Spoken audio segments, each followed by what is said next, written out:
everyone, Jodie Fieldhouse here, just coming in to answer the questions on the Fowlers motorcycle post that they put up on Facebook, Instagram and Twitter. Firstly, thank you very much for all of your support and questions. They are really good questions and I'm super excited to get stuck in. So let's start with Instagram. The first question is from JJ Lisensby.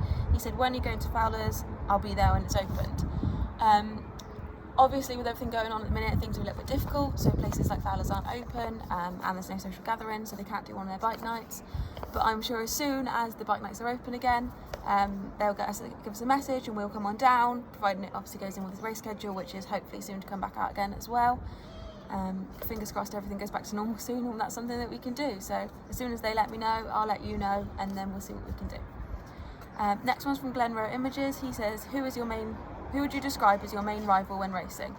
I don't have a particular rival as such. I just always pick the person in front of me. So say I'm 15th on the grid, person in 14 will be the guy that I'd like to beat, or the girl that I'd like to beat. So I always use that as like a target, but I don't have a particular person that I always feel is my rival or anything like that. So yeah. Next, shall we go on to Facebook questions? That's all for Instagram. First one's from Dave Limbrick. He says, my question is, how do you remain motivated when things are not going well, a problem that we all face? And aside, I constantly consider you as an inspiration to us norms. Keep charging. Thank you very much for that. That means a lot to me. I always try to be inspirational in the way that I start. And how do I remain motivated when things are not going well? I always make sure that I have a fun day, so I like to take either the Mimoto or the CRFs out and just have fun. Don't aim for anything, don't try super hard, don't race it, just have fun, because that always keeps you super motivated, because just enjoying it is the main thing. Sometimes when things get a little bit tough, it can be difficult and you do lose motivation, but I find always getting out and having a bit of fun again is really well. But I don't struggle with it too much. It's something that, because I enjoy bike racing so much, I just crack on with, and it's just something that's there. So motivating yourself can be hard sometimes, especially when times are tough, but I definitely say have a fun bike, ride it for fun, don't try so hard, and just enjoy yourself, because sometimes actually just going around as slow as you can but having fun messing around is one of the best things that you can do. Next one is from Junior Williams. Hi Jodie, hope you and everyone are doing okay. I'd like to ask, at what age did you realise you were interested in bikes and racing? Was it something you picked up yourself or were you encouraged into it? Clearly I've got many more, but I won't be greedy. Hi Junior, I realised I was into bikes and racing at about 15. Actually I was at school with my friend, and my friend said to me one night, oh, me and my dad are going to go down to Cheddar Carton and go on the mini motos. Do you want to come? You and dad want to come? And I said, oh yeah, I'd like that. So I mentioned it to my dad, and my dad was like, yeah, we'll go and have a look. So we went down that Friday and watched them go around, and I said, oh yeah, I'd like to give that a go. And next week we went and bought just a little Chinese mini moto, and I bombed around on that for a couple of weeks, and it was still fun, and I was still into it. So dad said, is this something that you want to carry on doing? And I said yeah, and we decided that the Chinese mini motor was no more because it just broke down. So dad did a 4-hour round trip to pick up this little guy who we've still got 4 years down the line, and we used to ride that at Cheddar Carton every Friday night without fail with my friend. And then one day someone said to us, why don't you come and race it outdoors? And we were like, race it? Can't race a mini moto. And we did. So they introduced us to Fab Racing Championships, and I went down to Fab Racing and we raced a few rounds in the mini moto. And then when I got to the point where I was enjoying it, but it really wasn't something that I could be doing because I was too big against the little 7-year-old kids, my dad said to me, if this is something you want to do, should we go get a race bike? And I was super into it, so we bought the Metro kit.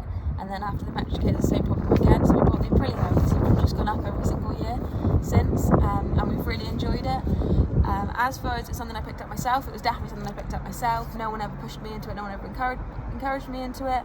My dad's always backed me and was like, yeah, carry on, this is something you could do. And a lot of people know my dad is an ex-sidecar passenger, so any sign of bikes he's super excited about it and happy to do, so it was never him saying no, don't do it, I'm not interested at all.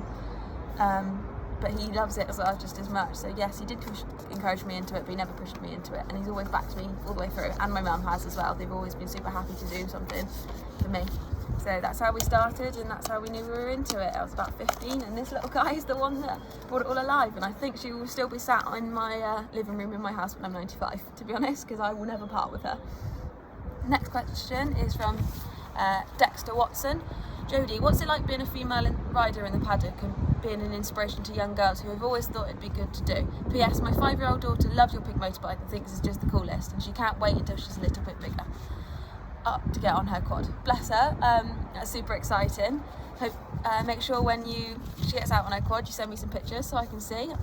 It's something I'd love to see, and I'm so glad that I'm an inspiration to her, because that honestly means a lot to me in a person.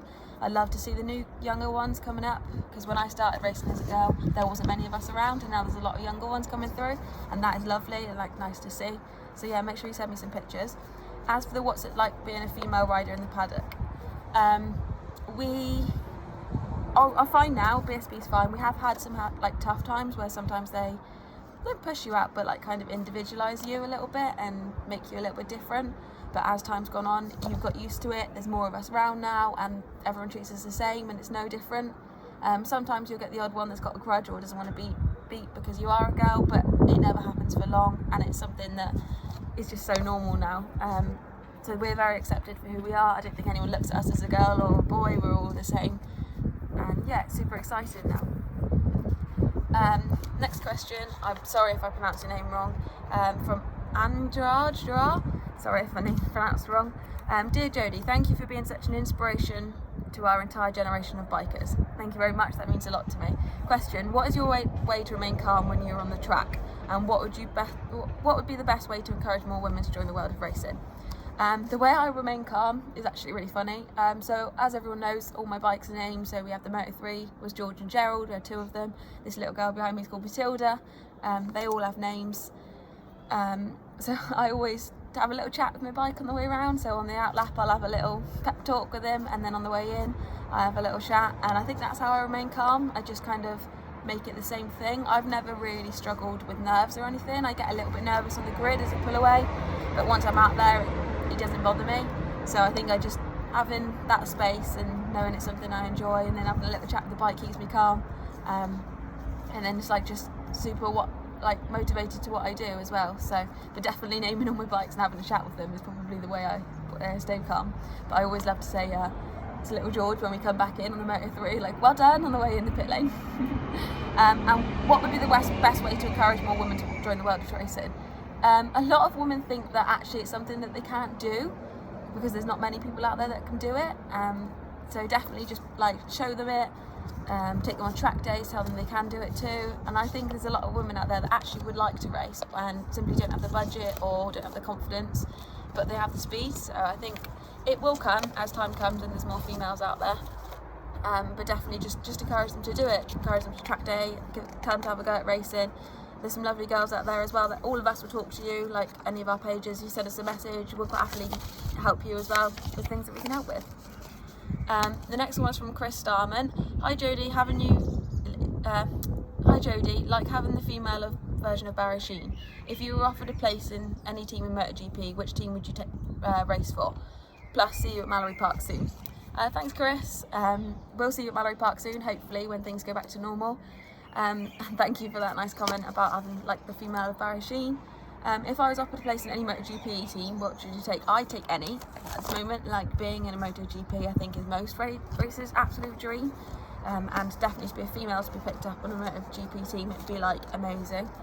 I would definitely go for any team. Maybe just out of a quick one, either maybe Leopard for Moto 3s or something like that. So just any team really, because it would just be a dream come true. The next question is from Matthew Ford Dunn. Hi Jodie Fieldhouse, is it true that your Supermoto race school instructor could not keep up with you around the fast corner at Supermoto Land Race School, even though that he is immensely talented himself? He is immensely talented himself, definitely. But yes, I did manage to get fast around the one fast corner at Supermoto Land. I definitely highly recommend Supermoto Land in Spain for anyone to get away and want to learn a lot about bikes. Me and my other half went for 2 days and learned probably more in those 2 days than I did in weeks with any other racing club.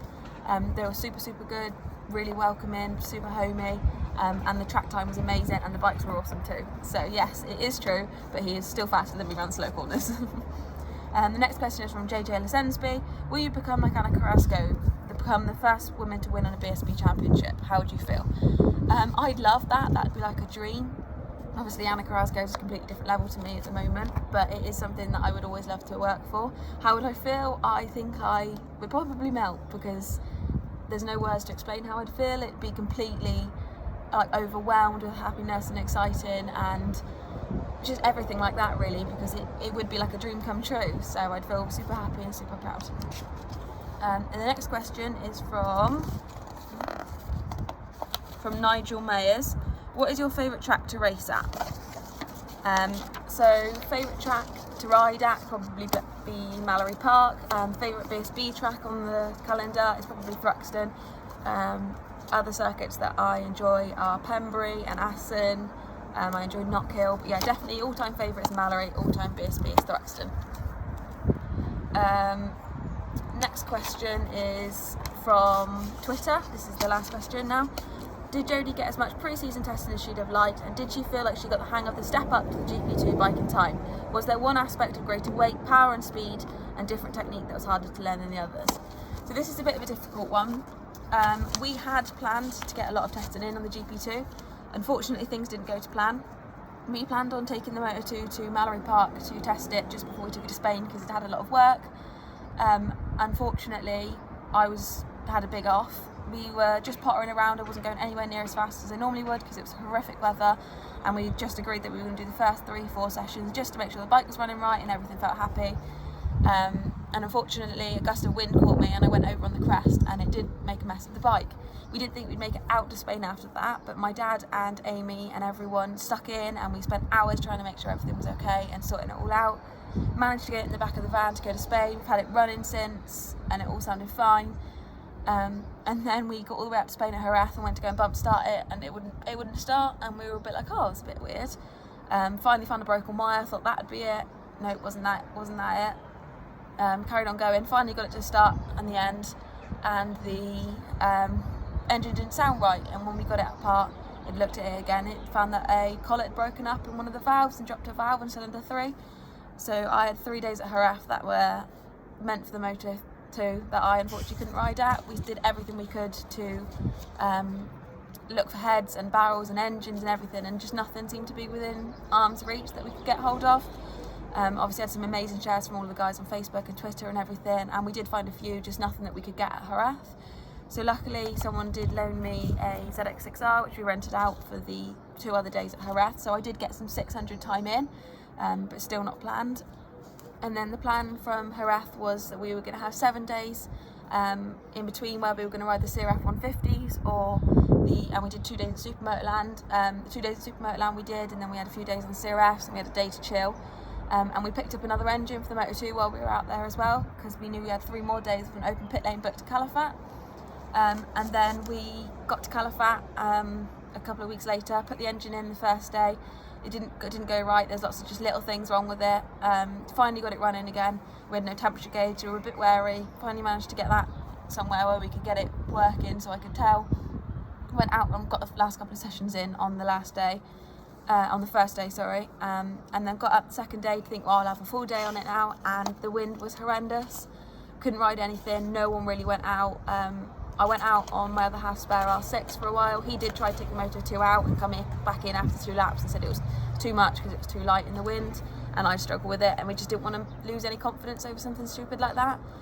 So we finally managed to get out on the 3rd day on it, and I got on really well with it in the last day. A lot of confidence come through.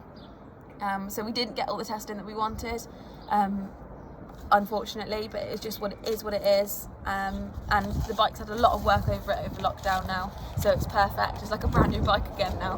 So hopefully when we get back out on it, we won't have those little teething issues to get with, but everyone gets that with a new bike, so it's okay.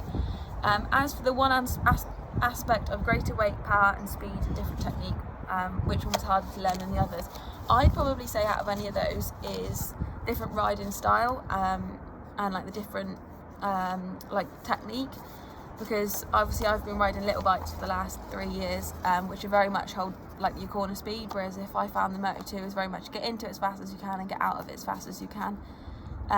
The weight and the speed didn't really bother me. The speed at first was exciting, shall we say, but now it's just normal, it feels normal. But it's definitely the riding style. I've had to change my riding style a lot for the bigger bike, especially with my size and all as well. I really have to use my weight to like shuffle it over. but I'm getting used to it now, and we're getting there. But I think that is definitely going to be the thing that's going to be hard to learn, is definitely the new riding style and the riding technique. Thank you very much for all of your questions. Hope this answered them all. If you've got any more questions, feel free to send me a message on any of my social media pages. I'm always happy to help, and if there's anything else you'd like to know or I can help with, let me know. Thank you very much. See you later.